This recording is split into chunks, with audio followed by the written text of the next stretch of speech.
Well, hello there, Applebites. This is your Applebite, Written Writ Ralph, talking to you straight from our show here, the Written Writ. Oh, no, wrong show. Applebite. Where you take a bite out of the apple and share it with you. And, of course, we got Roman Tony and our pal James at the bottom, which we should put you over here. There we go. Oh, sure. Thanks. Put me wherever you want. Tony and I have just been finished coming back from the cradle of aviation for the Festival of Games. And it was a blast. Yeah, I had a lot of fun. How many video games did you play? Well, yeah. I got to childhood fantasy. I got to finish Double Dragon. I never finished as a kid. Because when you play Double Dragon, is what happens is you have to fight the second player, and whoever was the second player always beat me up. I got the ending, but that's at the end of the game. Yeah, that's at the end. Yeah, but this time there was nobody there, so I got to win and get the girl. And yeah. That's a good twist. I never played Double Dragon. I played Final Fight a lot. That was my side scroller. No, Final Fight. Yeah, you throw the guy out the window. Yeah. Very positive. Nice. Double Dragon will trick you because you and your partner will be playing the whole game together, and then you got to the end of the game, and you got to fight each other. I would put my controller down. I've always lost. Like whoever is there, it's always a stranger. I'm all the way at the end. Somebody comes out of nowhere, puts in a quarter, steals the ending from me. Like, oh man. I sometimes spend like I don't know 10, 20 quarters. Like, oh man, always. That's not right. Folks, you got oh my god, this festival of games is fantastic. Besides the fact that you have all these great vendors and you have a lot of tabletop stuff, you have a lot of game stuff, you got a lot of video game stuff. It's just an incredible event. It's very Christmas related because it's a place for the geeks to come and buy their gifts for their other geeks. And it's like a mini version of the other ones that they do, because they do LI Retro, which is all video games, and then they do LI Tabletop, which is the tabletop whole convention thing, which will be in March this year, and we're going to be at that one as well, folks. And there's going to be a lot of fun happening in March because we got a lot of stuff planned, and a lot of people we know are going to be there. So it's all of them put together in this beautiful Cradle of Aviation Museum. Folks, if you've never been to the Cradle of Aviation Museum in Long Island, you guys have to go check it out. It is an amazing museum. The lunar landing thing, it just looks like you're there on the moon with the lunar landing. All right. I mean, I have a car. I'm sold. There you go. You reached one person already. We love the place. There's a big fighter jet outside, and there's like one of those 1942 style planes outside. That's also. cool. They're very cool. It's very cool, yeah. Yeah, but the arcade games are always there. It's any arcade you can think from Pac-Man to Street Fighter. You don't need any quarters. Continue as many times as you want, and all you need to do is get into the museum. Once you're in there, we're upstairs and do they have any more? Whatever you want. Do they have Dance Dance Revolution? No, I've never seen Dance Dance Revolution there. No, I'm gonna have to ask them why they don't have it. No, I think that's their cutoff. I think their cutoff is like 1998. Oh, okay. Is that what it is? It's just retro? I've never seen anything beyond that. Yeah. I've never seen anything. I think Marvel vs. Capcom 2. That was 2000. Ah, dude, that's like their cutoff. Love that game. They were annoying like think about Chinatown Fair, they have that little dance and there are people dancing and stuff, and it's so small, people just swinging their arms and I've seen some people get knocked out during this. Yeah. You just need your feet. But I don't know. Yep. It's a big enough space though. It's really big, so I've seen people get knocked out because they're standing too close to the people. Oh man, I believe it. They think it's a peaceful game. It could be deadly. Oh, definitely. If you're standing in the wrong place, wham! Oh, knockout! It turns into a whole other game. Oh my god. Oh man, I gotta say though, it was a blast. We had a lot of fun, and I didn't get to go the second day because of the snow. Oh, okay. Yeah, it was it's a trip and a half for me, especially since I'm going by mass transit. Yeah. Oh yeah, from Brooklyn. Yeah. Ooh. Yes, in the snow. Yeah, no way. That'd be rough. No, for me, it's a ferry, a train, a railroad train. For Tony, yeah. Either a cab or a log walk. I chose log walk, which is not a good idea because I used the GPS, and by the time I got there, boom, my phone died. I was like, Rob, let me in, and boom, my phone died. He took a long time to get there. Yeah. Where are you coming from, Tony? Staten Island, so it's far. Oh, yeah. Okay, yeah. All right. Yeah, it's That's a trip and a commitment. half for him. Like a friend of ours was supposed to take us on Sunday, but he wasn't able to go, so we didn't have a drive in. Yeah. It probably would have been bad though for him to drive in the snow. Yeah. At night it started snowing. Yeah. Yeah. Yeah. Yeah. Well, Sunday would have been. I think Sunday should have canceled all that snow. Oh no, actually, they were there. People actually showed up. No, I just mean for us for him to drive on. Oh, for him, yeah, for him definitely. But I gotta say, I was impressed. Shadow and the rest of them told me that a lot more people showed up than they thought would show up. Oh, really? Oh, okay. Which is a good thing. That's good. As you can see, folks, look at all the fun right there. There's the museum. This is the con? Yeah, that's the con. A lot of great people there. There's the video games. Oh, cool. Oh, they got Smash. Nice.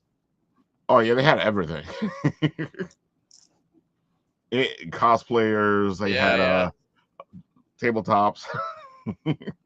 I like these guys. That's the ones I was telling you about. That is more of a role play type of thing. Yeah. It's an entryway to tabletop role playing games. I like the shirt. Hello, Dorkness. Oh yeah, and it's funny because the little B, if you look at it in the design, it says hello. Oh, that's clever. Speaking of cons, did you see that Bix has officially been announced for 2026? Yep, I actually posted it up right now. Are you going to be there? Oh yeah. I will be there every year until I am dead, and possibly after. They could prop me up. I love them. They're fantastic. I gotta say, they even gave me a press pass. Ooh, nice. So I feel like I feel appreciated. Yeah. I can't wait I'm gonna have my entire series there, and then I'm gonna have a little bit. Oh, of that's my right. next, You will. my next Yeah. one too. There you go. Yeah. Geeks. I'm buying. I mean, I'm submitting for a table day one, right away. There you have it, folks. That's the applications open on January 5th, so you can have your tables at Bix. Bix is a fantastic show, Brooklyn Independent Comic Showcase. Am I right? Yeah. Okay. I always forget. It's right there, man. Read, Ralph. Read. And and it's in partnership with St. John's. No, St. Mark's. St. Mark's. There you go. St. Mark's Comics. Oh, really? Cool. Yep. Yeah, so Bix is in partnership with St. Mark's Comics, which is right there in Industry City. So, dudes, there's so much to do. There's so much fun to have. All these Industry City events are fantastic. I love this one. I love Kaiju Brooklyn. Oh yeah.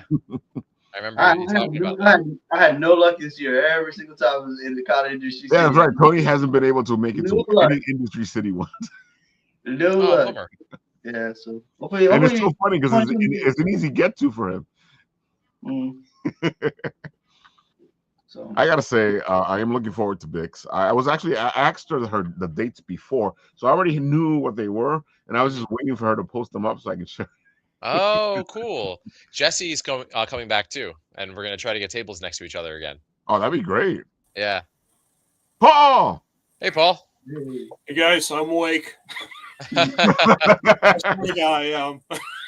Paul, you came in the right part because we're talking about Bix. Oh, I love Bix. Yeah, can't wait to see you there, man. I'm assuming you're gonna be there this year. Be awesome.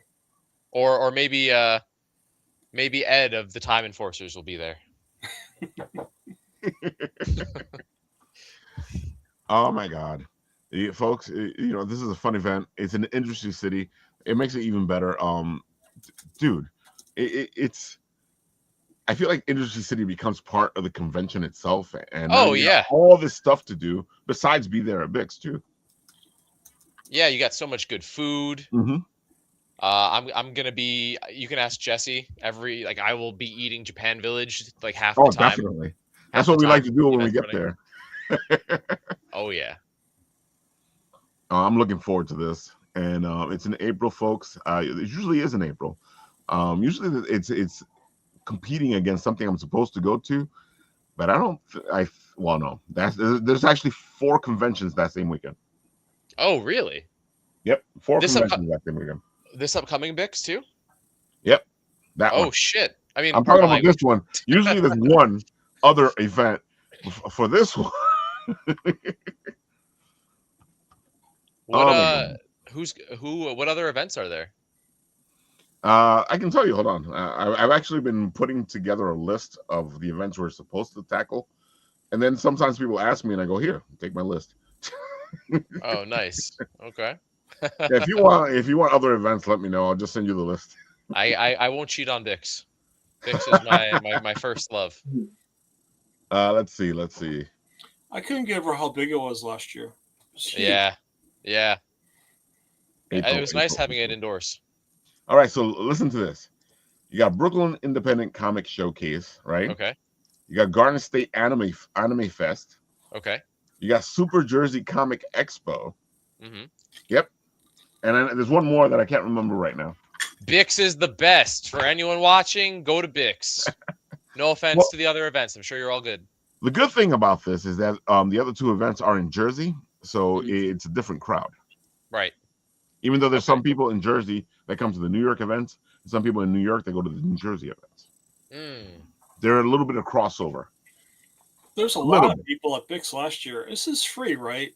If I don't remember this correctly. Mm-hmm. Yeah, Bix is free. Surprising. I mean, they had a ton of talent last year. I couldn't get over it. It's, I'm not sure if I'm going to go in cosplay or not again. It was so hot. I have to say, it's an actual independent comic showcase, which it's so funny for me to say that, and people out there going, "What do you mean, Ralph?" What I mean is that it's an actual because usually when they say they are, they're not. Yeah, you actually found people. That's why we met James, because he was there at the Brooklyn Independent Comic Showcase. Yeah. A lot of cool people there. Made a lot of friends. I'm hoping. I know that people will do like little after parties, and I couldn't stay last time, but I'm hoping to hang out with people next time. Oh yeah, because you got all that stuff right there in Industry City. Again, Yeah. The after parties were right there in Industry City. You weren't going anywhere. It's convenient. No Ubers needed. No, man, and they got like distilleries. Can't even talk. Yeah, alcohol places. Alcohol places. Yeah. Oh man. Yeah. I'm they gonna make have it there. They have it there. I'm gonna have all 6 issues. See, we're big fans. You were saying, James? I just can't wait to have all 6 issues of my book there. Dude, that's a thing, man. When you can actually sit there and see all of them. See, you were like, "Oh, Ralph, look at this beautiful big book," and I was like, "Look, 6 individual issues." I was like, "I want to get the 6 individual issues." I'm gonna do both. Oh man, I know you're gonna have it there, but I was like, when I was doing the Kickstarter, I was like, "No, I want my individual issue." Gotcha. Get those and the variant covers. Should be dope. And you had some great variant covers too. I love those. It's a great segue, right? We can talk about the thing because we have it right here. Because now that you are relaxed, you made the money, you funded, you are what do they call this thing now? Funded. Whatever. Besides funded, what are you doing? Fulfillment. Well, I know you're doing fulfillment, but why is the button still? Oh, right. Oh, okay. Gotcha. It took me a second to get there. Don't worry about it. I'm tired too. So I have late pledges set up. So for all of our collected editions, whether it's a trade paperback or the hardcover or even the variant covers, you can do late pledges until I turn those off, which I'm most likely going to turn late pledges off in May or June at the very latest. And because my plan is to ship all of the books out by July at the very latest, but I'm hopeful to start shipping in April, right before Bix actually. Oh wow, that's almost like a commercial for yourself. Yeah, yeah. I think you should send flyers going, hey, if you want to see me in person. That's a good idea.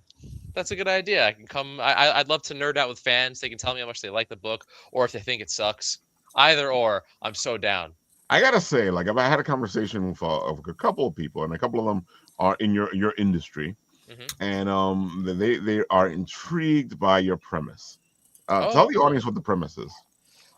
So Detonator is about PTSD and explosions. And that premise is going to. I mean, those two concepts are going to say a lot about the book. It is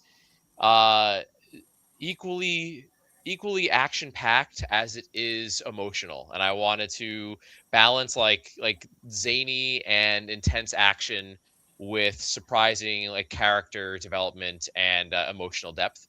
But the basic idea is that it follows a young man named Kaz who is desperately trying to help his superpowered best friend overcome the depression and CPTSD he developed as a superhero.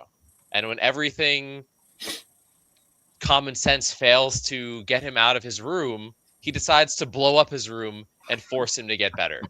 And oh my God. It's therapy via bazookas. And obviously, this isn't the healthiest or sanest decision. And it may possibly blow up in Kaz's face. And the entire series is exploring the consequences of these actions and why he'd go this far.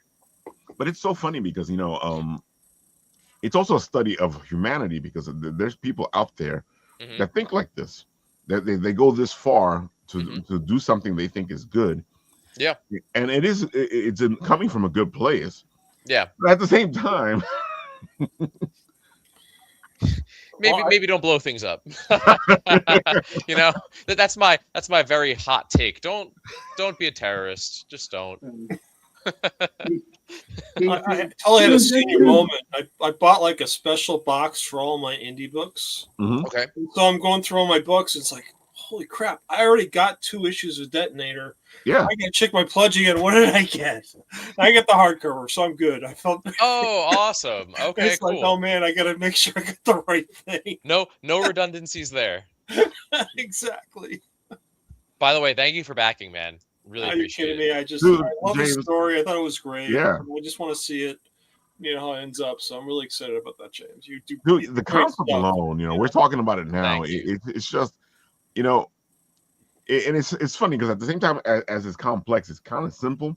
Yeah. And you sit there going, I know somebody's probably going, wait a minute, why didn't I think of that? Yeah. Oh man, that's I feel like that's how you know you got something. Like I like every writer has a million ideas, but the ones that you can like distill down to something simple are usually the ones that are worth telling. I hope. I think we talked about this, but this little piece right here, dude, this is fantastic. Oh, thank you. So that's my friend Douglas De Los, and shoot, I forgot his other friend who's also an animator. They worked on this together, and I wanted to have a little animation to celebrate the Kickstarter, and I wanted to do something kind of grungy that looked like ballpoint pen and markers, and it was actually inspired by a music video from this hardcore punk band I like called Scowl, and I wanted to like emulate their style for this one song of theirs, and they did such a freaking good job. It was crazy. Dude, this thing looks like anime. It looks like 80s cartoons. Yeah. It has its own feeling, man. If I could have the entire thing animated like this, I would lose my marbles. I would. Dude, you would have something beautiful with this. Reminds me of like Liquid Television when MTV used all those animated shorts. They used to try different things. Yeah. Oh yeah, no, I know what you mean. That would be that'd be awesome. Yeah, and there's some of the interior art from issue 3. It's probably like my favorite scene to write, actually. I love presenting it without context, but I just think like these 3 pages show off the art and colors so well. Yeah. I gotta say, I'm a big fan of lettering. of the bams and the booms and the rat-tat-tats. Yeah, yeah. So I love the fact that you have them up here. That's all I mean, Carlos. onomatopoeia stuff. Yes. That's all Carlos. He's a beast. He's a beast of an artist. I really lucked out here.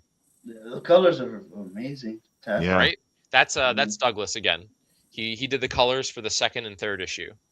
But he didn't have time in his schedule to do issues 4 through 6. So that'll be a different colorist. But the new one, Andres, he did the colors right here. That's issue 4. So it's we're in good hands. It's kind of seamless, yeah. Yeah. Those are really good colors too. Yeah. And then the next one is issue 5. I show up all the like horrible things in the previews. Just people getting punched across rooms and shot. You know what? People want to see it. Yeah. Who am I kidding? And the covers are fantastic. I still love this. Oh yeah, that's Juan Gedeon, artist on some of Donny Cates' Venom and Jurassic League, among other books. Which Jurassic League is being turned into a movie by James Gunn, so super hyped for that. It's going to be animated, from what I understand. Nice. Yeah. Really good. Yeah. I gotta say, man. I love like the fisheye lens effect. You know, it feels like an old Beastie Boys video. Yeah, I'm hearing Beastie Boys in my. Nice. But it's funny because when I go to Bix, I already hear Beastie Boys in my. Yeah, they're probably playing it there. I'm definitely gonna have all the variant covers at Bix as well. I can't wait. I'm gonna need a big table. Dude, that's fantastic. That means that if you didn't pick it up, you get a chance to pick it up. Oh yeah. Yeah, I'm also going to have a little bit from my next book, which I don't have anything online for yet. But by then, like we're gonna have like 100 pages of it drawn. So I may do like a mini preview graphic novel. It's gonna be 170 pages, but I may do one with like 100.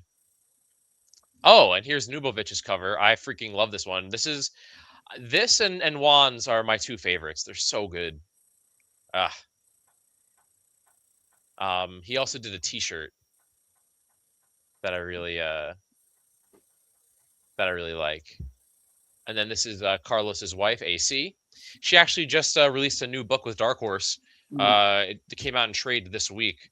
Called what is it called? Arcana Royale, I think.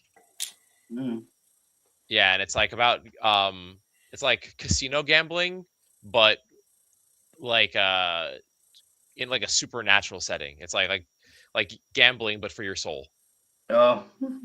And Cullen Bunn wrote it. So. Okay. I know him from the Marvel stuff. Cullen Bunn, yeah. Yeah. And this is Martin Morazzo. He does Ice Cream Man, and he's actually hit the final issue of his other book, Superman: The Kryptonite Spectrum, comes out on Wednesday. And that book is amazing. It's I think it's my favorite Superman book that's come out in like the past decade. Kind of a hot take, but it's so good. Absolute Superman's up there too. I like it's growing on me. How are you able to get all these great artists and I was going to ask the same thing. How are you connecting with these people, James? I mean, it's incredible. I threaten their families. No. I knew it. You're just like him. No. You're exploding people.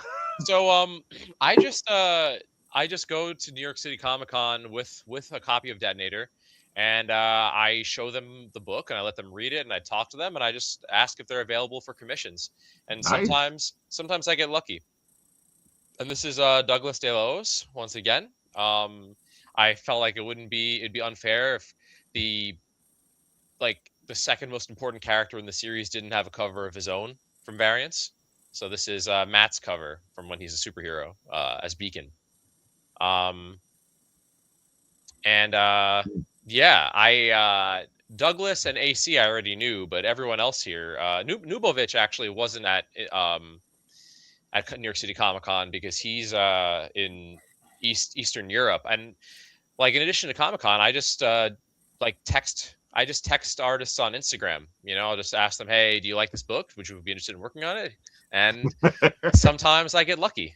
I'm happy you're saying all this because some people are scared to do their shot.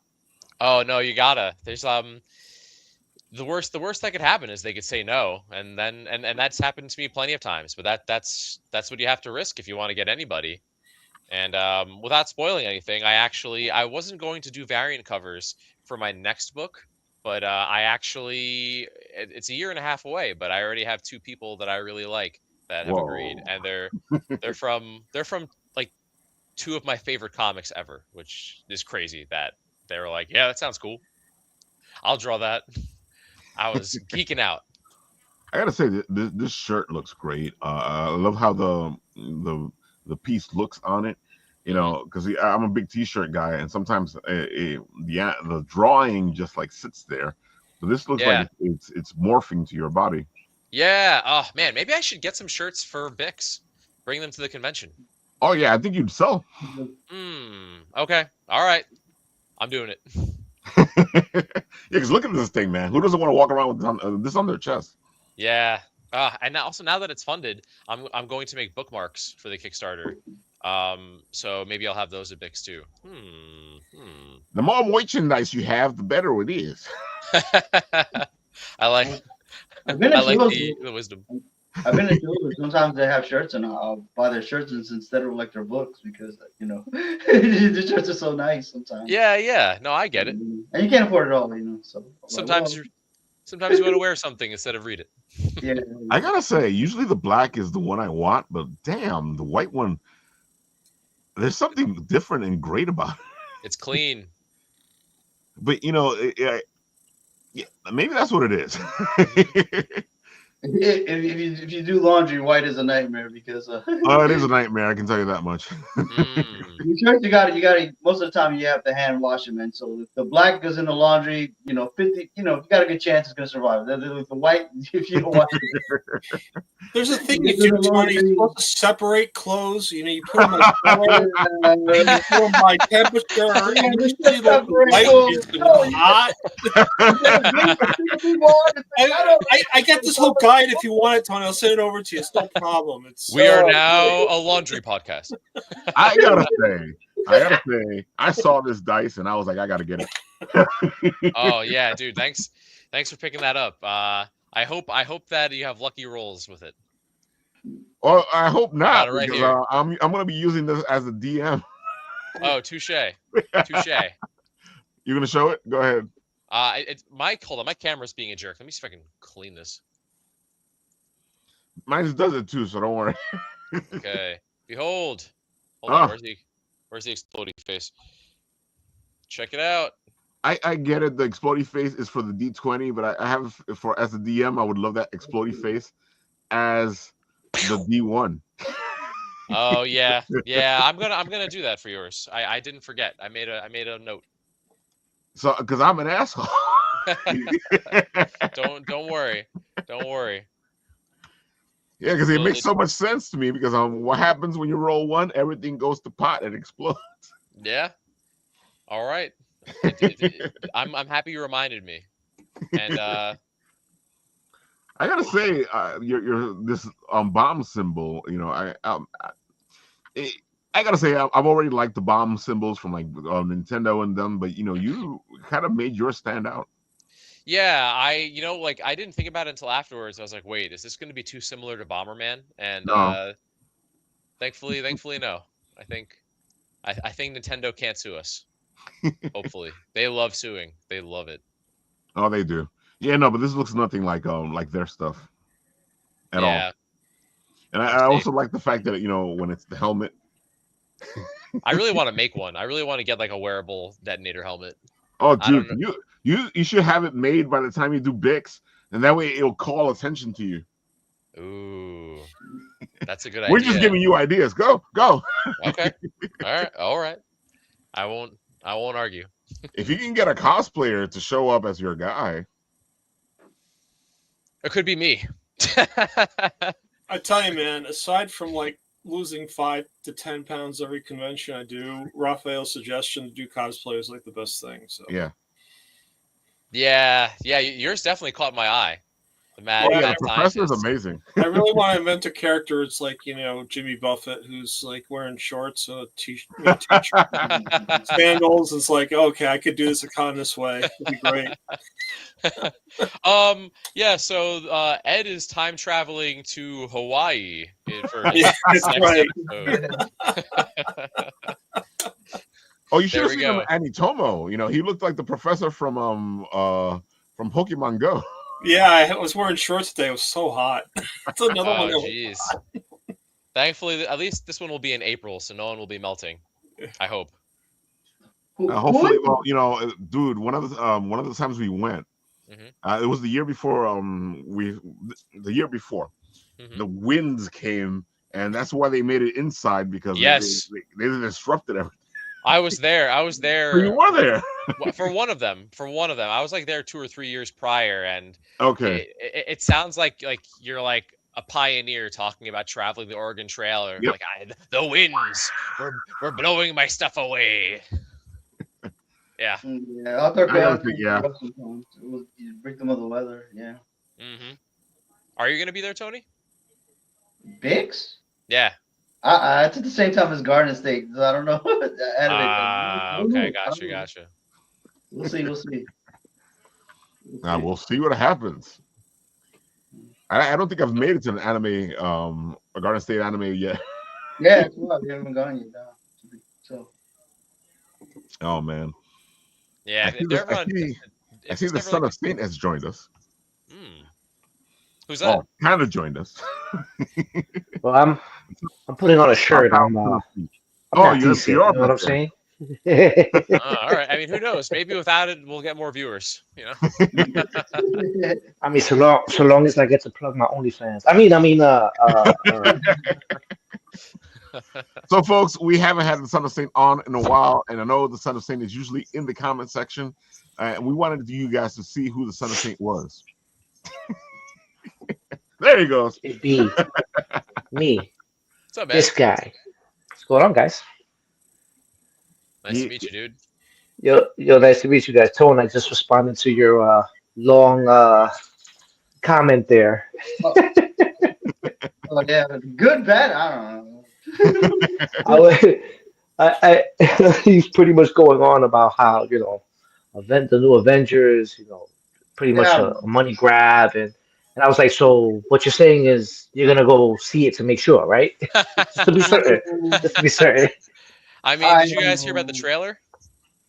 The leak? Oh yeah. Oh yeah. Yeah, they know Absolutely. what they need to do to get butts in seats. It's gonna make money. People are gonna see it as every actor ever in it, so it's gonna be fun. We have to realize that the movies and the comic books are two separate things. Storytelling, can be kind of like spread out, right? We don't have to be such purists when it comes to these movies. They're for entertainment purposes, just like comic books are for entertainment purposes. Yeah, stories are gonna get written. People are gonna either watch it, read it, or not. But we can't, it's nice to have the reference point, but you can't expect these movies with the time that they have to, make these movies to be completely I agree. pure. You know what I mean? So, I mean that's just me. No, in my humble yet accurate opinion. These stories are done. They've been successful, so you should at least try to take the parts that are successful that work and work with that. And sometimes they do, and sometimes they don't. And and sometimes they improve on the material. Sometimes they do things better than the comics, and sometimes they don't. So, I mean, let's be for real. There's a lot of stuff in comic books that can't translate. No, that's true. Yeah, there's some things that don't work in live action at all. Yeah. Don't work in live action. I don't know. I think it comes down to the story and the writing because there are a lot of latest Marvel movies I couldn't stand, but FF, man, that's gonna be one of my top 5. That was such a great film. I will take it. I love. I will take it. I love it. I'm a Fantastic Four fan, and I will take it compared to those other atrocities we've had. I will take it. That I was will like take it as a win. that was after like two failures, right? They did two FF movies that totally bombed, right? And it's like then they came out, Three. this latest one, man. It was so good. It was just like, wow, this is what is great about it. I Well, mean, just the artwork they used to support, the whole product. Everything was like very retro 1950s. I loved it. It was Yeah. yeah. beating it up. Everything So was like setting the scene. It was just so cool. I really enjoyed so it. technically, there have been four Fantastic Four movies, right? There's No, the two with Jessica Alba and, Right. and that crew. There's that the straight whatever to that video. was after that, and then there's that one that never released. Yep. Yeah, Yeah. I think mean- they had the best Doom though. I think they had the best Doom. So I'm Yeah, the excited one that to never released see has the best this Doom. new one though. I haven't watched it. I haven't seen any new Marvel movies for a long time. I haven't seen Thunderbolts yet. I gotta catch up. Eh. Listen, I- and what I do, I Fair enough. love these these lead up to these movies because it lets me Yeah, do creative. my rendition of things, Mm. and then sometimes, and Ralph will tell you, sometimes I predict certain things and it's on point, and sometimes I'm just so far left, I'm not even in the same region as the. But it's fun for me. What's everyone most excited for when it comes to the movies coming out? I just want to see all my favorite superheroes. Oh, That's all okay. I care about. Like, are we talking about the Marvel movies or just movies in Just general? anything. Just anything. Oh, I do really want to see this new Avatar movie because they, it's crazy how we live in such a AI world now that to see a movie that supposedly doesn't use any AI for the Yeah. stuff that they want to do, or like I just really want to see how that works out. Oh, word. Fair. Yeah. I mean, James Cameron is a beast when it comes to special effects. So Yeah. Absolutely, and I love that. The first Avatar movie took so long to make because they kept running into like technological hurdles. Like Yeah. literally they would get to a part while they were filming. It's like, okay, we need time to figure this out. So all the actors would go to their hotels or go away for like 3 or 4 months, and then come back and say, okay, we figured it out. So yeah, yeah. But I love that. I love that you bust your ass, and you know what I mean, because I've been doing this for 17 years, and I do my artwork. I don't use AI, so like I'm always one of those guys that you don't need it. Like you can create without it. Like you don't need it. Like just put the work in, please. mm. The payoff is bigger. Like listen, if you use it, that's on you. Like I can't tell you what to do, but at the end of the day, I know the payoff is bigger for me to do all this stuff without it. You know what I mean? Like it makes me feel good about my ability, and like the practice is not in vain. You know what I mean? I mean, movies I'm most excited about are right now Super Mario Galaxy and Zelda. I'm excited about those. So I'm looking forward Oh, to yeah. seeing both of those. the superhero stuff, I don't know. It's like I'm just so jaded right now. I just look everything side like, I don't know. A lot of people are gonna say they liked it, and then I'm gonna see it, and I'm not gonna like it. So I'm just I'm- like so jaded. I'm actually happy. Like from what we've seen, I'm like the actors look very much like Link and Zelda. Yeah, I still wish someone released. I'm gonna put it in the chat. Why not? I have to connect. Never mind. I know. Yeah, I'm looking up the releases right now to see what's coming out. Somebody made like a Studio Ghibli Zelda trailer. Like if Yeah, they I've like seen that, animated it, yeah. and that would be my dream come true. Like yeah. I think an animated movie Listen. would have been perfect. There's some fan film out there that sometimes is way better than what's being released theatrically. Yeah, there's a Yeah. Zelda movie. They made a movie. The Hero of Time. I think you still up. Like Nintendo. Oh yeah. Nintendo. It's a fan film. Nintendo forced them to take it off the air, but you can find Yeah. it now. But it's called The Okay. Hero of Time, and it's a movie about the Ocarina of Time, and it's a little budget here and there, but it shows you that you can take Ocarina of Time and you can condense it into a movie. It can work. So this is why. Oh I'm wow! gonna- It's like 2 hours long. Yeah. So I'm Holy gonna crap. I'm gonna apologize to you guys if I seem like I'm cutting you off. I seem to have a slight delay, so Oh, don't I'm worry not about trying to step on anybody. I do notice I'm having a slight delay over here. it. It's problem. normal for live. And on that note, actually, I gotta jump out, guys. But it was nice Oh, that's getting to right. nerd James has out. to go. James, one more time, tell the people the good stuff. Let them know where they can find you. I put the link in the comment section. Oh, Go sure, ahead. yeah. So you know what? I'll put my Instagram in there too. That's where I'm most active. But yeah. So Detonator's Kickstarter is over, but late pledges are available for all of our collected editions, and they'll be up until at least May, possibly June. So if you like explosions, superheroes, and stories that explore PTSD and friendship, check out Detonator. Um, and Dope. uh, That's dope. and yeah. You can find me. Feel free to message me on Kickstarter or harass me on Instagram. You have been harassed. Yeah, whether you like my book or you hate it, like let me know. I am so down to chat about anything, or talk to me about anything else. Talk to me about the weather. I don't care. Anyway, um, That's fair. Ralph, thanks for having me on your channel, and Oh, we'll bring you back. yeah, I'd be happy to, and I hope I get to see all of you guys at Bix, Oh, that's a definite. and I'll see you guys later. Good All seeing you, right, James. James. Happy All holidays. right, Good, good Peace out, meeting you, guys. man. Take care. Bye. I gotta say, son of Saint Angel. um, this looks fantastic.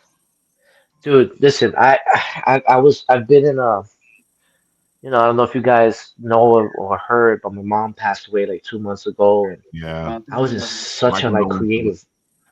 creative rut. She was in the hospital for a while, and I was just in such a creative rut. Like nothing I made, at least to me, was like up to par, like what I could do, and I was getting really frustrated. And so, like this week, I've been on a roll. I've been just like banging these pieces out, and like they're where I feel like they should be. You know what I mean? As far as what my skill set I know can be. And this is definitely one of those pieces that I went balls to the wall. I was like, I'm really gonna go hard for this one. And I think it paid off. I'm really happy with how this piece came out. My condolences to you, Angel. I'm sorry to hear that news. I gotta say though, this looks fantastic. It's Oh, it beautiful. was so much fun too. It was so much fun to do. I love the I Deadpool in the background, making fun of him. Yeah, because with all this talk about Doomsday and everything, no one, we don't really know what's gonna happen with Deadpool, right? Like he's not I really know gonna he's be gonna one of be those in it. characters. Yeah, Yeah, but he's not gonna be one of those characters who's on the forefront. You know what I mean? He's like one of these kind of supporting kind of characters, comedic relief. Like um. But I just had to, and then I obviously Spidey, Gambit, Wolverine, like the characters that kind of were introduced in that Deadpool movie, Blade, that they're in limbo right now. Like, what's gonna happen? I mean, Gambit's confirmed. I know that. And Spidey's obviously gonna be there. Hugh, I think mm, everybody that you have here is supposed to be there. oh, I think, if I this remember was right. this was fun as hell. I think I had more fun sculpting the bodies than I did like painting everything. Um, because for those who don't know, I do create and sculpt 3D models of my characters and rig them and export them to be um, grayscale for me to paint and give it that realistic flair. Um, and it was just really fun to do. Love it. I saw this John Cena on your page. I was like, nice. Oh yeah, the never seen 17. Like I had to do something with that. Did you see the event? Of course. I was actually watching it while I was making this. Oh, I had a feeling there's some kind of inspiration there. Oh yeah. Which that match, listen, I get it. These guys retire and they gotta kind of do the passing of the torch kind of deal. But when you're in a sleeper hole for like 15 minutes, that's ridiculous. Like that's just not storytelling. That's just like See, that reminds me of the old days in the '80s. When I think he's dying. Yeah. Come on. Oh my god. Yeah, I love Son of Saint stuff.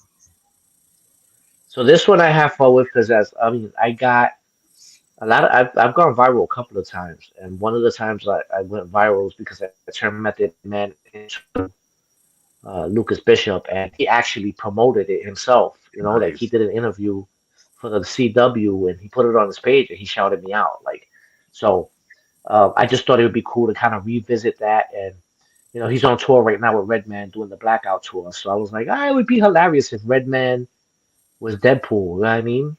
Redman, and then he is. If you ever see his interviews or even the way he raps, he's kind of a mouth. So and I went crazy with the Easter eggs on this one too. I love all the stuff that you do with the background, and that's why I tell people always pay attention to everything, because if you're not paying attention, you wouldn't notice that Spider-Man's in the background. Yeah, there's a lot of stuff in this. There's a lot of stuff in this. Um, yeah, I went nuts with this only because since I made the room so cluttered, I was like, oh man, I can get away with so much. It's kind of like Ralph's office. Exactly. If you're paying attention, you'll see things. Yeah. But it's been a nice week for me, as you can see. Like I've just been creatively And I can going tell at these are it. all recent because I can see the improvement from your usual stuff. Oh yeah, these are definitely that was all of these are from this week. Yeah. And not that I wasn't creating when I took some time off, but like a lot of it was like kind of practicing and fine tuning, but nothing I did was like I got a whole folder full of stuff that will never see the light of day. Isn't that how it is though? I know there's a lot of writing. I know there's a lot of writing that people won't see till after I'm gone. So Yeah, it's just a lot of stuff in that hard drive that I was just like, like maybe in execution it looks good, but in concept not so much because I like my pieces to kind of tell a story, kind of sort of. right. I don't want to just like slap things together and hope for the best. So like if I just felt like I did something and it just showcased my improvement technique wise, that wasn't enough for me. So I just into the folder. Like But that makes sense though. Sometimes you curate your stuff. Especially the farther along you get in your career, you don't show everything. I feel like early on you kind of show almost everything. As time passes, you're kind of like, I don't want to show that. yeah, I mean I think Raph, you know me a really long time now and Oh you yeah. remember the stuff I used to do and not that it wasn't good, but like compared to what I can do now, like Well, that's what I that's was saying. Like I can see, like especially this piece here. This is so crisp. If we're gonna look back at your earlier stuff, the crispness of this piece right here, it almost looks like it's a picture, which is good. that's what that's where we want to get it to, you know. Yeah. No, the glasswork's unbelievable. I mean, there's still some fine tuning I gotta do where some of it is a little too smooth. Like you can still kind of see the way I paint my renders and stuff like that. Right. I gotta work on like my skin textures more. Hair I've got down. I've done it so much, I've got it down. But skin textures and stuff like that, I still gotta work on that. And you know, there's always what was it? Tommy Castillo used to tell me. Um, if you're an artist and you do this for a living and this is you full time, then you're gonna be a student of art for the rest of your life. So no matter how good you are, you should always be trying to improve. That is true. That's what I like to tell you guys when I see the improvement, because I know most people don't tell you.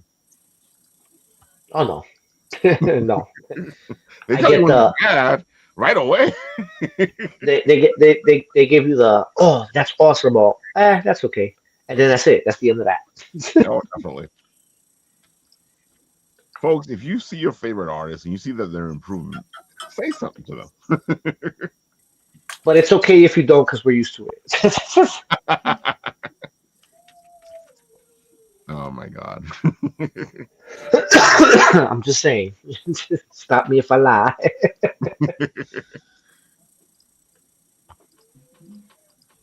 You're talking about the fact that we've known you for a while. That made me like go back and search for things over here.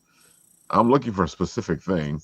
So when I find it, you're ready to be embarrassed, Angel. That's all I gotta say. Yeah, I've been doing this. I've definitely been doing this for way too long. oh man, because I do see one of our interviews here, which is the one at BarCon. Oh man, I think I was drunk there. Drunk. This is Barcon. Oh, give me 2 seconds. I think I hear my daughter crying. 1 second. No worries, don't worries. I can actually show this one off right now. Here we go. Speak amongst yourselves. Oh my God, I'm about to show a little bit of the past here, folks. Let's see if I can get this right. Here we go. Now I do this and I do that. Then I make. Oh, you guys are watching with me. I didn't even know I had it on the screen. There we go. Here we go. Well, hello there, Apple Bites. This is your Apple Bite, Rafael Tavares, talking to you straight from the Indie Art Show. But this is a special episode of The Written Rift. We're finally here, and we're doing the challenge. And the challenge was, I had something that I was going to write, and he had something that he was going to create. So he's finished creating it, and he's going to talk a little bit about what the process was, where he came from. How did you create this whole thing? So we started, the whole back thing is that we started this character called Sanofa, right? The joke goes that back in, what is it, New Jersey? It was in Philadelphia. Was it Philadelphia? Okay. Sorry. I lose track of my states. Anyway. We go to a lot of places. All right, I'm back. Was this any audio in this? Like reading my logo weird. They were calling it like Sanofa Saint or something like that.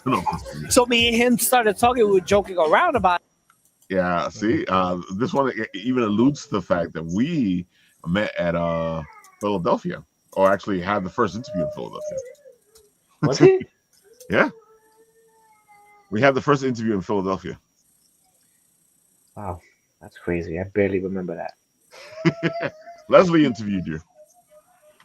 Oh, right. Yeah, that was me and Atra. Yeah, you guys were together. Yeah, that's what I was looking for. But sometimes it's hard to find these things because I tend to put different names on things. Yeah, so folks, we've known him for a while. Yeah, it's been a while. Since then, I've gotten to do comic books and movie posters and band merch, and I've had a good career. You can hear my daughter losing her mind in the room. But it's been a fun ride so far. And like you're ooh, that was interesting. Okay, it's amazing. This poster of Eddie Brock. Oh my God. With Alan Rickman is just incredible. Listen, I prefer him as Batman. I'm gonna be honest. I'm gonna keep it 100. I would prefer him as Batman. There was a big rumor that he was gonna be the Batman, the new Batman.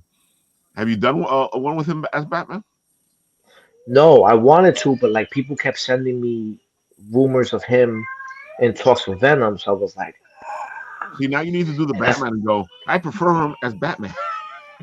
Yeah, maybe. I still got that build that I made of him, so maybe I'll just reuse that and just tweak it.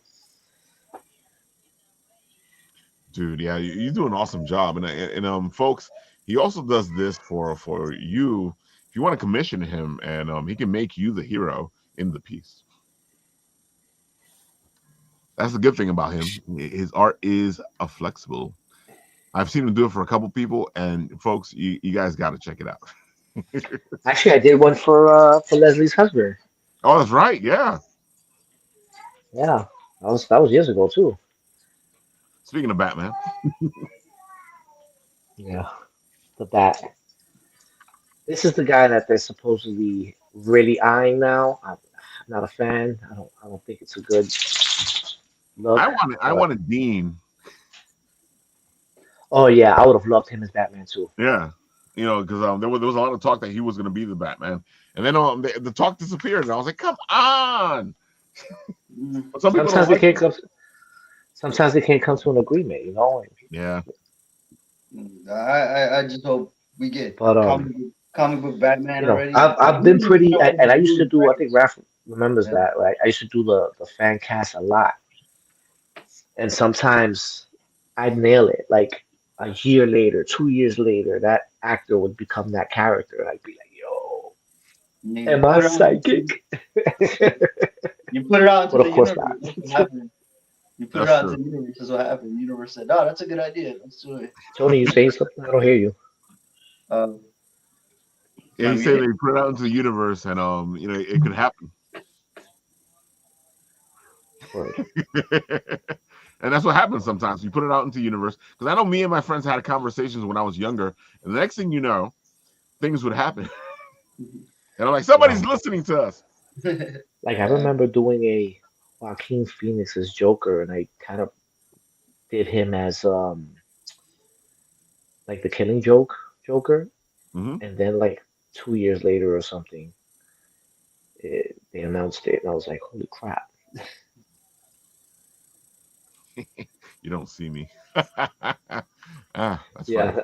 that was because I had did that John Cena as Captain America as a joke, and then I redid it again. It just took him out of it, took him out of his suit.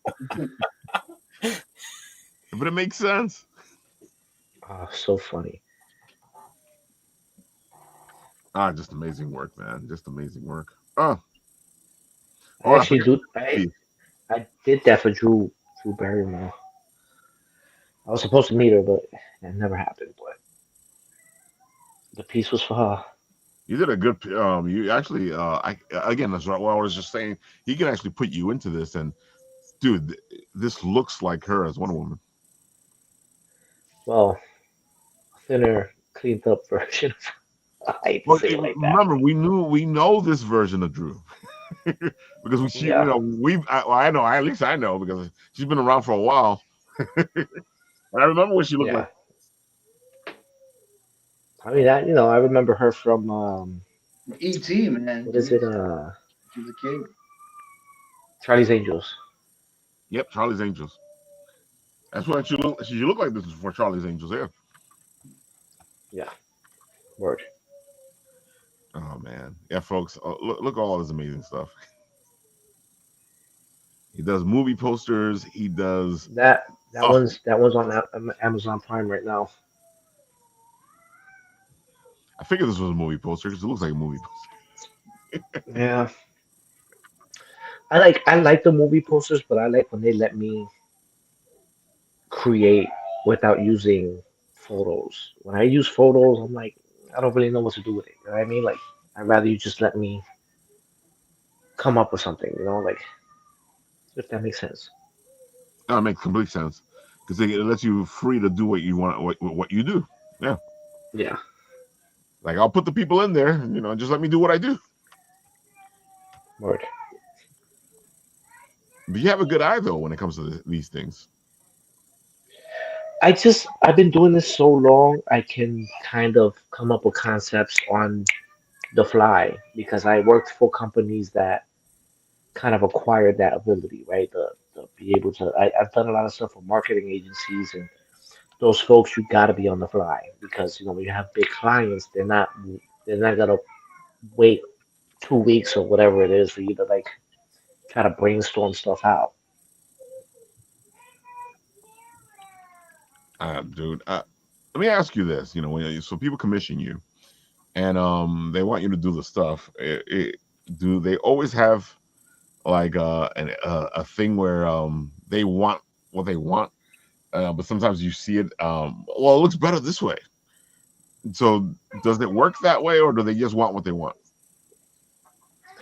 It depends, right? So depending on the person, and people can be particular, which I am good at kind of getting 9 times out of 10, if you're not an artist and you're commissioning an artist, it's not a great idea to tell the artist how to be an artist, right? But the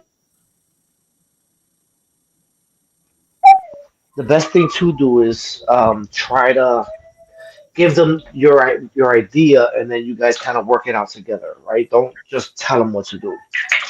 Um, A lot of times I just tell people, hey, we could work together on this. Just tell me what you want, and the more detail you give me, I'm sorry for this view. I'm giving my daughter medicine here.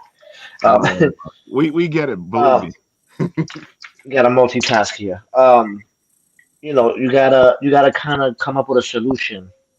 Because at the end of the day, if someone wants something, they gotta live with it, not me. Once I'm done with it, I'm never gonna see that piece again. They're gonna look at it every day.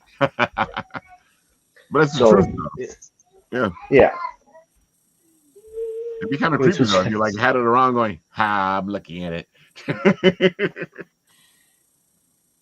Oh man, I found it, folks. There it is. Philadelphia. Oh, so I'm gonna give the Son of Saint a little moment there, and I'm gonna show you guys All some of the right, beautiful everybody, things. welcome to Bitten Apple TV. This is Marty Gramsci, the voice of Courage the Cowardly Dog. And I'm over here with Chantel, Ralph, and Leslie, and we're going to start the show right now.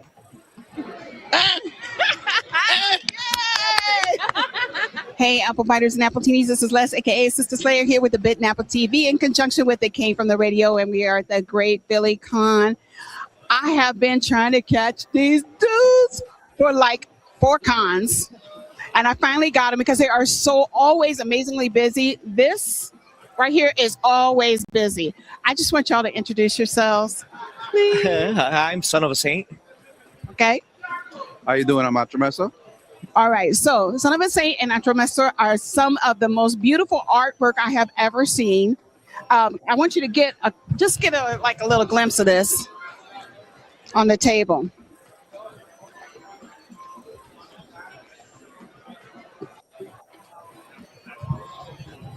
This is some of the most beautiful design I have ever seen. I mean, and everybody stops at this table because of the color. The color is so rich, it's so vibrant. It's so colorful and so vibrant that you guys have actually had people commission you to do stuff. So one of the things that really struck me was there was something over here. Oh man, and I didn't find it. Well, wait a minute. I just stopped on this. Wait a minute. Let me just see this. Everybody know who this is?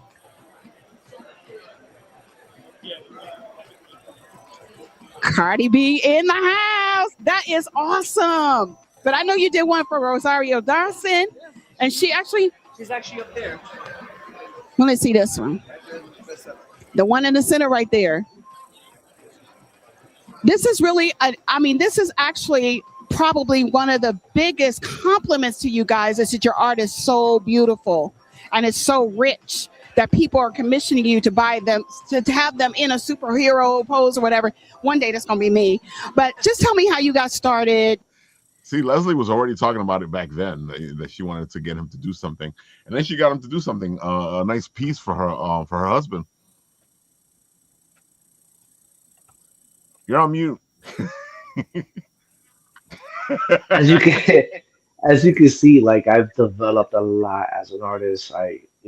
From what I started to what I can do now, and um, you know, um, you got to evolve. You know what I mean? Like I was hating that everything looked so two dimensional, and I just needed it to have that element of perspective. You know what I mean? Like I wanted you to feel like you were in the piece.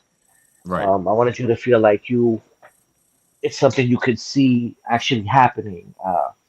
One of the great things that Tommy Castilla taught me was that your piece should be giving a story as if it was written, as in something happened.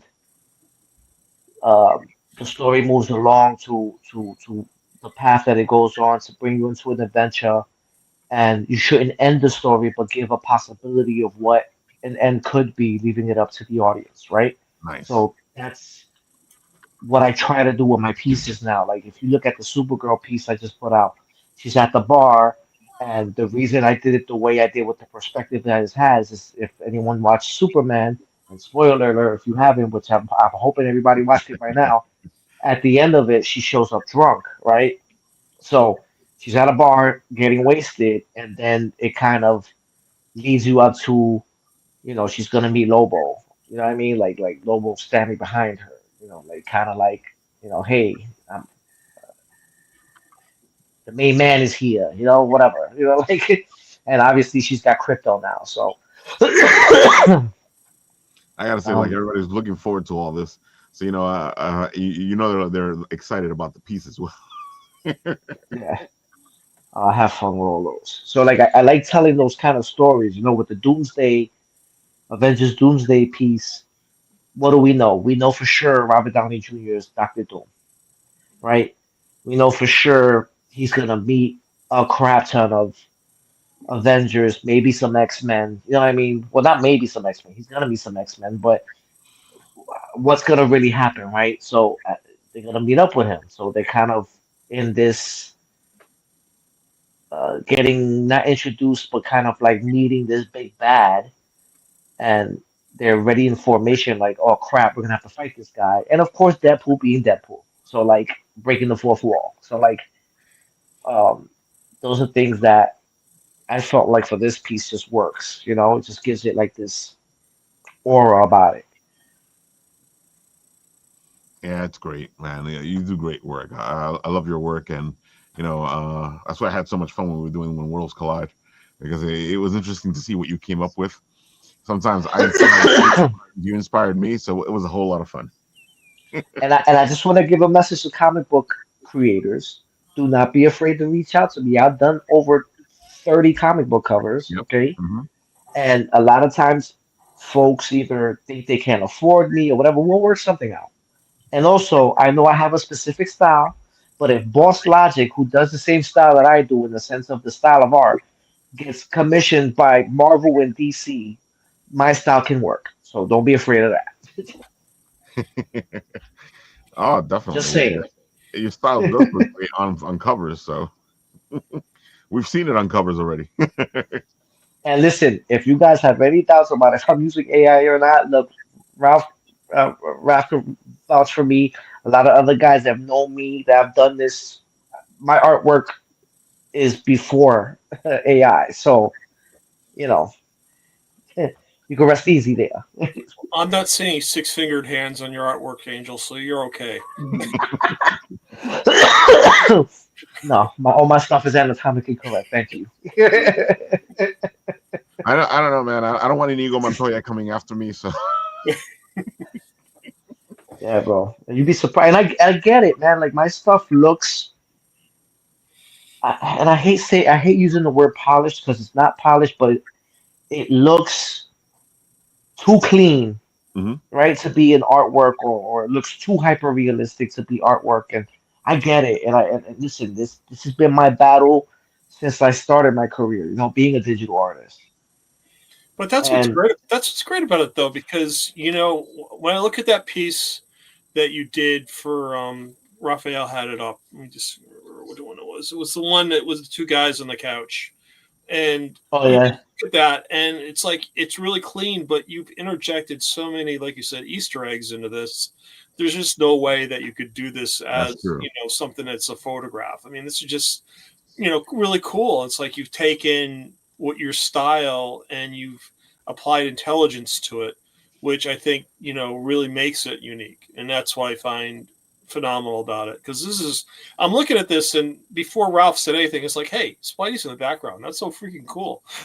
It's really amazing. It's really really great stuff, Angel. Beautiful. I mean, I appreciate that. I've tried to stand out from other digital artists that kind of do my style, and just you have your focal point, but I want the piece to keep talking to you as you look at it. You know what I mean? So Yeah. like, oh man, like even if we break this down, I'm not gonna give you all the Easter eggs, but we could do a couple of them here. That's Oh, seen hold on. right. So you'll see that doll in between them. That's actually Redman's mascot from his album The Name's Doc that I turned into like a plushie. The plushie doesn't exist, folks. So I'm sorry. Make you guys got excited seeing that. Um, the cover of them on the Source magazine that's in between Redman's legs on the floor. Method Man's weed brand to Cal that's by the pizza box. You know what I mean? Like stuff like that. You know what I mean? Like little things like, oh crap, look at this. Oh crap, look at that. Like I want you to look for these things. and I've developed that reputation where you know for a fact my pieces have Easter eggs. At least they used to a lot before I got into my funk, and now this is kind of like going back to what I originally was doing with the Easter egg stuff. So Oh, definitely. Because when we were doing When Worlds Collide, you kept throwing all the little bits and pieces in there, and oh telling yeah, fans, "Oh, can you find it?" yeah. It's fun, you know. Like people would come to my booth whenever I did a con because they wanted a piece that had all the Easter eggs, and they knew it had a lot of Easter eggs.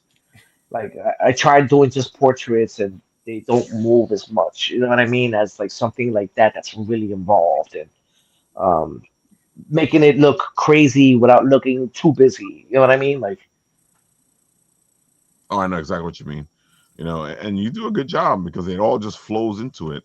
If you guys take a look at his Instagram, which I've been showing off, each piece has like so much to it. this, this is like old school. Like this is one of my pieces from like I want to say 2016 or something. And this was one of my. I'm a big '89 Batman fan, right? And I have fun with this because and I'm just gonna give the Easter egg away on this one. This was like the beginning of the whole Easter egg thing, and there's only one major Easter egg in it, and well, uh, two of them actually. One of them is in the playing cards. There is the playing card that is specific to Batman when the Joker was developed in 1940. That it's his playing card from that.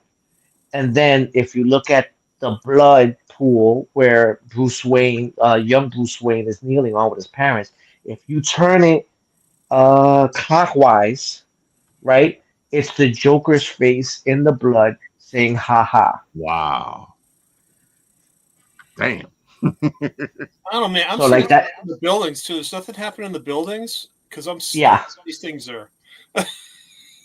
yeah. So like I went like this is like the start of that, and I love the idea of it. And I was like, you know what? I'm just gonna keep doing that. Like, Yeah, folks, fantastic. That's why anytime Son of Satan is in the comments, we're like, go check out his stuff, go commission him, because he just does amazing work. And I have to say, like, you're very easy to work with. I try to make it that way because I've been with my tattoos and stuff. I've been on the side of commissioning art. It's a tattoo artist, but they're still an artist. It's still art you're commissioning, right? It's just you carry it forever. And I've been on that side where I'm like, I'm not gonna be a pain in the ass. Like, let's talk about this.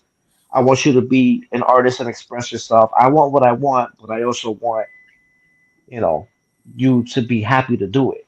You know what I mean? So I just think it's as artists we just and listen, I'm not gonna lie to you, clients could be a pain in the ass. They can, especially if they have no idea about the process, they don't understand how things work, that's fine. You should just always assume no one understands the process and just guide them through it because people suffer for lack of wisdom, right? Or lack of knowledge.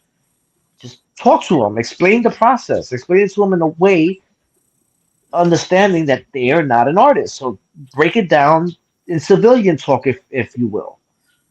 You'll find that the more they understand about what you're doing will make the process a lot easier. Yeah, and so speaking of his covers, here's one of the covers, and the details in this, it's Oh just yeah, amazing. You capture both sides of the world beautifully. oh yeah. That was fun. That was fun. I like. If you guys don't notice, I like the dark and moody kind of tones. Like I also do title treatments. So like the title treatments you see, I do them as well. Unless it's like somebody's like Phil's tragedy, right? That's like a title treatment I wouldn't have done because he already had one established. Right. Like other people's stuff, that's fine. But a lot of times I'll get people that are starting and they need a title treatment. I'm like, well, we can work that into the price and don't worry, I won't kill you on it. We'll just work it out. I'm okay with that. Like, and then they end up getting a cover and then a title treatment that they can use for whatever, formatted to whatever they need. Just amazing. Mm. Like I just did. I don't know if you guys know anything about metal, but the Mighty Gwar got me to do a bunch of stuff for their merch, and I got to see them live when they were here in New York, and it was an experience. Let me tell you. Let me tell you. Love Guar. They're great. Oh, bro.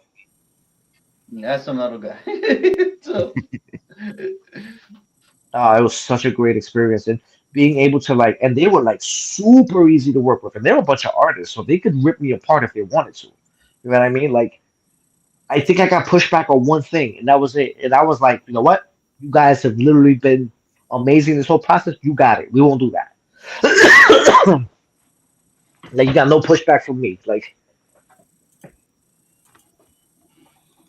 Folks, it you was should great. check him out. I'm going to take his Instagram and put it into the comment section so you guys can go see all the beautiful things that he does. Hit him up and talk to him. As if my computer will let me do what I'm saying right now. And talk to me nice. Talk to me nice. Exactly. Oh, man. All right, Mr. Paul, why don't you tell the people all the good stuff while I'm trying to do this? Sure, Raphael. So I'm Paul Hebert, the creator and founder of Time Enforcers. It's an interactive digital comic and role-playing video game that makes learning history fun. I came up with this idea during COVID when I saw the challenges for both the educators and the kids going through virtual learning. And I said to myself, why can't we make it a gamified experience where kids will actually get interested in wanting to learn as opposed to being information shoved down whatever to get them to learn, and it doesn't work that way. So the reactions I'm getting from both the people who play the game as well as the educators are they're saying this is something we desperately need. So that really inspires me to keep going with this project. Episode 1 is available through the app stores. So if you have a Mac, PC, iOS, or Android device, you can play the game. It's a couple bucks. It's meant to be a chapter book, and you can play it like a chapter book. You can start the game, leave it, come back, and start where you left off. And it's really meant to be engaging with that regard, but also provide opportunities for learning. So part of the premise behind the game is you face challenges by the Inquisitor, who is one of the characters who works for Chronolith, and you have to answer her questions in order to get through the game. And the biggest comment I got was, you don't ask enough questions, Inquisitor. So episode 2 is what I'm working on now. It's going to have even more challenges because Lord knows I like to program, which I'm not a programmer. So it's really an interesting experience. I'm just learning so much as I go, and I just enjoy doing it. I mean, having a great time producing episode 2. It's going to feature Amelia Earhart. And so if you remember Galaga from the 80s and 90s, you're going to be flying Amelia Earhart's, what I call her Vega 6 3D plane. That's going to be able to go transdimensional from Kansas all the way to the transdimensional realm. And we're also going to be introducing new characters in the game as well. So in addition to Kaizen and Professor Haugens and H.G. Wells, we've got Amelia Earhart, but we're also introducing Detective Nico Time. And we're introducing Togo, the sled dog from the 1925 Serum Run in Alaska. And I've also decided to introduce one more character, Maisie the Mechanic, because every plane needs a good mechanic. And so she's going to be working on Amelia's plane, really jazzing it up so that she can, defeat all the bad guys as well as, do time jumps. So pretty cool stuff. And I just find it fascinating that, the things that I'm learning, investigating these characters and the history I'm finding out, and the input I get from people like on this show, finding all these facets of history that really aren't taught in class. And that's really, really hoping to do is inspire kids to really want to learn more about history and find things they like. Because I think that's what inspires learning, is truly striking a chord of curiosity and getting kids to go out and actually learn on their own, which is really the ultimate goal. I mean, I personally think it's genius. Thanks, man. And I've told you this, Paul. Like, it's brilliant. I think it's brilliant what you're doing with that. Well, if I get some funding, man, because I don't want to come to you and say, Angel, I'd like you to do a piece of art, but I can't afford you. No, I want to. I want to get to a point where I can start commissioning really serious art for this, because I think it's important. I think one, the stories are important. They really inspire, but if you have the right artwork and you're doing it, that's going to inspire kids even more. And so, I take EBT, blood, organs, firstborns, like. I can't go. It's a little above my age group. I might be able to hit the teen market with that, but right at that point now, it's like 9, 10 years old. I don't want to push the envelope just quite yet. So. We don't need 2 kidneys, really. We don't need Yeah, you just need one. You just need one. I mean, good sale, good money there, folks. But one part of the issues I'm trying to do to raise money is I've teamed up with Fractured Atlas, and so I have what's called the fiscal sponsorship with them, where I'm a for-profit industry organization, but I'm working with them as a nonprofit, because a lot of these grants that I want to go after only work with nonprofit agencies. So working through Fractured Atlas, I can really start to flesh out and build this education platform, which I'm really excited about. The whole education platform is going to be used to help stage courses for kids like between 5th and 10th graders. And that way we can actually bring time enforcers to the schools, which is what one of my ultimate goals is to get this into the schools, get this to the teachers so they make their life easier in teaching history.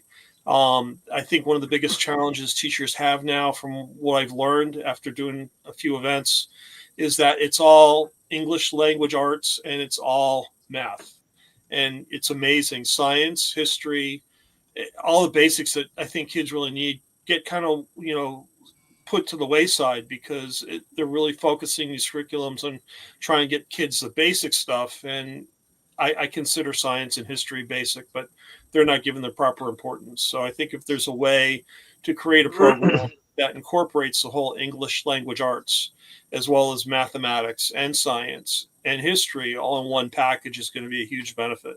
And that's what history does. I mean, if you go back and research, Archimedes, it's great to know what an Archimedes screw is, but who was Archimedes who invented it?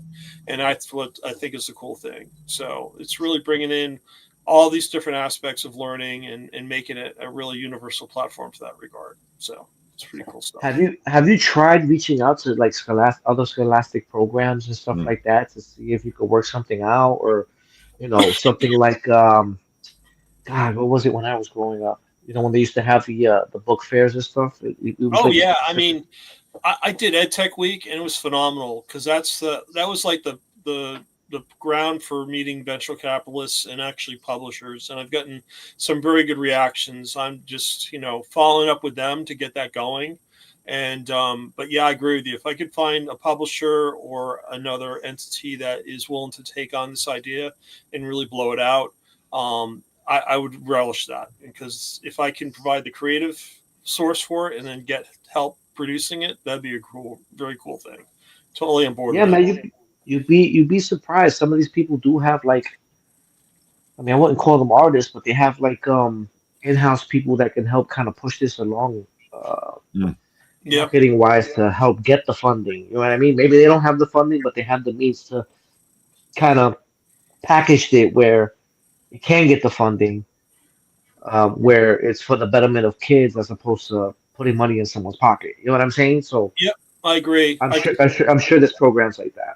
Yeah, there's it definitely is, and that's what I'm trying to research. I think if I can, get this fundraising goal set up, there's the way Fractured Atlas works is you have to raise $1,000 through their platform. So it can be any amount of donation, and all the donations are tax deductible. But basically, once you raise that $1,000 limit with them, they will work with you to go after organizations that are funding nonprofits. So it could be a foundation, it could be a national organization like the National Endowments for the Humanities, and that's why I think it's critical. If I can get that goal met, then I'll be able to start to strike a chord with these organizations that are going to be more apt to work with entities that are actually giving back to the community as opposed to just making a profit. But I'm totally on board with that, Angel. It's really. Yeah, I think it's a great idea. It's a great idea. Yeah, it's we've raised over $250 so far, so I'm pretty excited about that. A lot of it's been input from this show. Like Raphael says, rising tides raises all ships, and I just feel that if I can support the arts community any way that I can, I have it through my social media with can you draw a Time Forces character to Kickstarter support. I mean, I really believe in supporting the arts community as much as I can. I'm an artist. I mean, I'm not as talented as you as Angel, but I consider myself an artist, and I know what it is like to struggle and to want to create something, and you don't necessarily have the means to do it, but you definitely have the desire, and that's Well, let me tell you something though, Paul.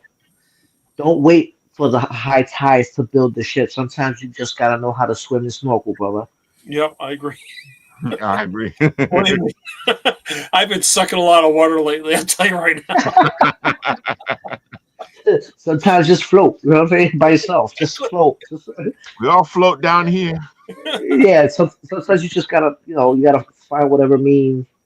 Well, that's why I like doing the con so much. I mean, it's just like I just love meeting the creative types, and everyone from writers to artists to even the publishers. I mean, I think publishers especially have an appeal for wanting to bring in the artists and really promote them. You look at Phil, what he's doing, and in terms of promoting independent comics and everything. It's just, I find it's really an interesting community with the fact that we're all trying to help one another to a certain degree, which is what I love about it. So. Listen, bro, there's plenty.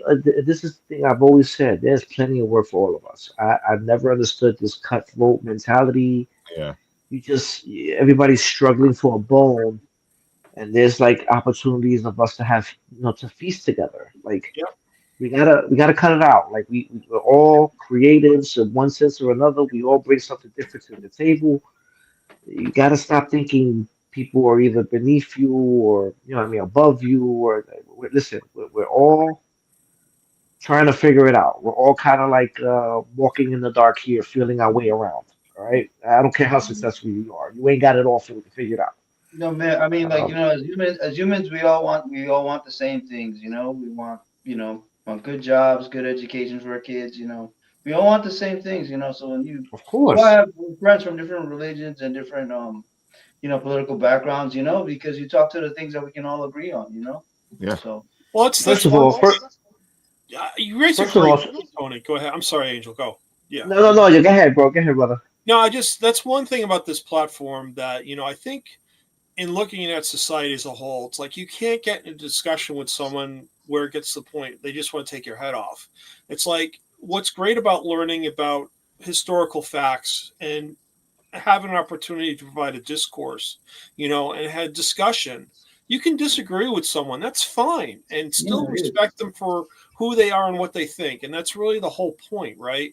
It's like everyone's going to have a different opinion, everyone's going to have a different point of view, and it just allows people to respect that and just say, listen, that's okay. It's not an affront to me the way you feel or how you think.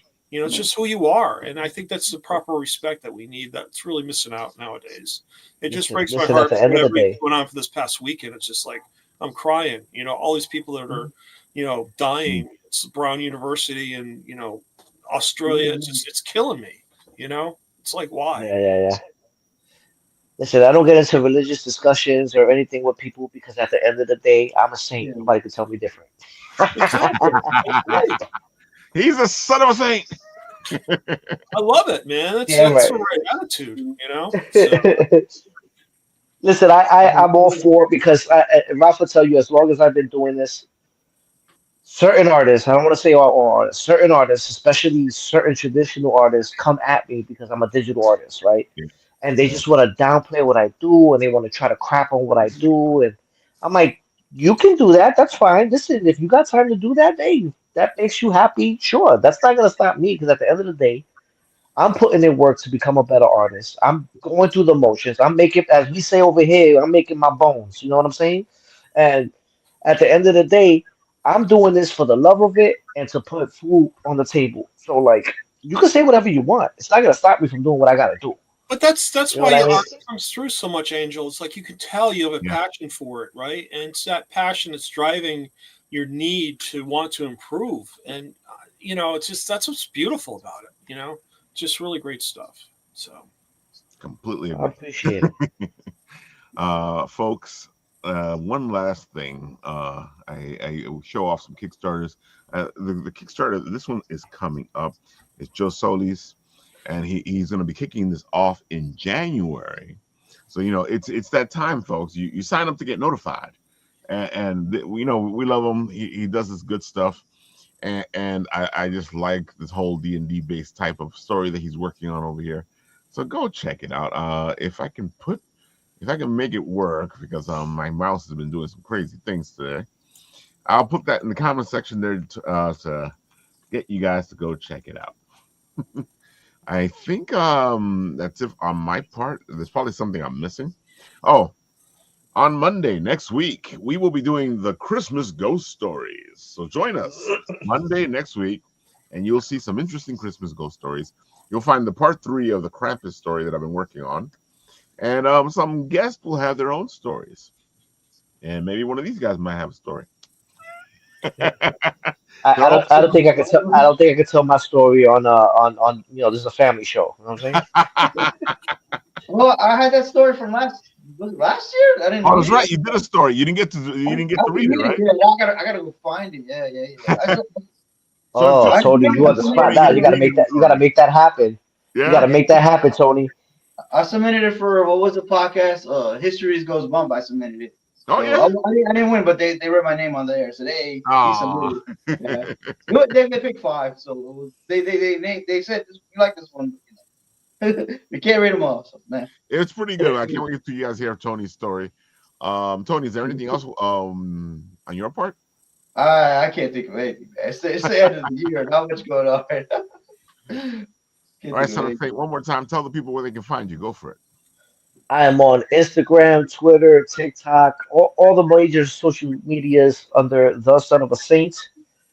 I have a crap ton of stuff going on right now. Well, you could pick up some artwork that I've done for the band Guar on their website, guar.net. I'm part of their holidays collection. Nice. The Terror Loop, which is a short film by the Social Media Misfits, is on Amazon Prime now, which I did the poster for. I am also part of the Creatives TCP, which is a Creatives trading card pack for the collectible trading cards. I am a Series 1 OG, and I'm always doing stuff with them. And right now, Christmas commissions are in effect, so those are discounted commissions for your loved one or whatever. I don't have printing capabilities anymore, but I will gladly give you a digital file that you can send the prints. And comic book folks, I do comic book covers. Movie folks, I do movie posters. I do merch art. I do title treatments. I do um, all types of stuff so good that'll make you want to slap your mama. Um, logos, branding, merch. Oh, now that I'm glad you're doing that, Raph, because you're reminding me of stuff. I have a crap ton of stuff at Art History 101, which is a clothing line in Philadelphia that is partnered up with the Philadelphia Eagles. So I have done a lot of stuff for the Philadelphia Eagles. If you guys are fans of that, you can go to arthistory101.com, and there's a bunch of stuff on there I've done. What else? I'm glad you're scrolling, bro, because I'm forgetting everything. Yeah, I am pretty much uh, jack of all trade, master of none. Just saying. Um, I do illustration style too, if you prefer that. I do all types of stuff. Different styles, different flavors, different whatever floats your boat. You know what I'm saying? Woo! Exactly. And remember, none of you can be first, but you all can be next.